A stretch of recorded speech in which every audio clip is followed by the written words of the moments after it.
If the 49ers trade Brandon Aiyuk, they'll do it Thursday during the draft, and we won't know about it until it happens. People are starting to put the pieces together of what a potential Brandon Aiyuk trade would look like. And Mike Florio of NBC has put together some really interesting thoughts. Here's what he wrote yesterday in an article. He said, from San Francisco's perspective, the smart move would be to keep quiet, which they're doing, if a trade is being contemplated, which it might be. The goal should be to do the deal when the pick they'd be acquiring is on the clock, like the Titans did in 2022 when they traded A.J. Brown and acquired Philadelphia's first-round pick and a fourth-round pick. The timing prevents the 49ers from being leapfrogged by a team that might guess right as to the player the Niners would be taking if they get the pick before it's time for the pick to be used. So that's very informative. The A.J. Brown trade from 2 years ago.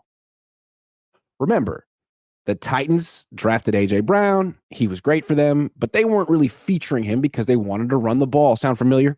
He's getting about 100 targets a year. So instead of extending him, they figured we can't justify spending all that much money on a wide receiver. Traded him to the Eagles on draft night for the 18th pick and pick 101. And the Eagles extended him. So that's Aiyuk's trade value right there. A pick somewhere around 18. And who are the two teams that have been reported to have been pursuing Aiyuk this offseason? Steelers, the Jaguars. Steelers have picked 20. The Jaguars have picked 17. So maybe there's a third dark horse team, but it seems like those are the teams you got to pay attention to on Thursday. The Jaguars and the Steelers. When they're on the clock, the Niners could be on the clock if a certain player is available that they want. We don't know who it is. But it seems if Aiyuk can get more money from those teams, and Jacksonville's interesting because they're in a tax-free state, so Jacksonville can make the same offer as the Niners, and it would be significantly higher because no state taxes. If Aiyuk feels he can make more money elsewhere, and that team is willing to offer the Niners their first-round pick, I think he's a goner. But again, it depends on who the Niners want to take with that 17th, 20th pick. It could be the best wide receiver available. Maybe they like Brian Thomas Jr. from LSU, who's bigger than Aiyuk, faster than Aiyuk, younger than Aiyuk, cheaper than Aiyuk. I mean, Aiyuk's great.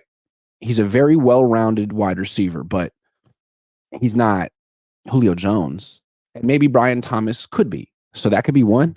Or the Niners could take the best offensive tackle available if they don't want to draft a one-for-one replacement for Aiyuk at the same position at that pick, like they tried to do with Javon Kinlaw and DeForest Buckner. Or they could take a tight end. Let's say Brock Bowers is available at 17. The Niners could say, with Brock Purdy, the future of this offense is passes over the middle to tight ends because our quarterback doesn't have the strongest arm and won't be throwing post corners and deep outs and fades that much. So Brock Bowers could be the pick. There's a lot of options, but this seems to make a lot of sense to me. There's so many parallels between the A.J. Brown trade and a potential Brandon Aiyuk trade. And the Niners would be using the same logic as the Titans. We don't throw the ball to this guy enough. We don't need to spend $25 million a year on a wide receiver to get 100 targets. Let's trade him on draft night for a first-round pick. See what happens.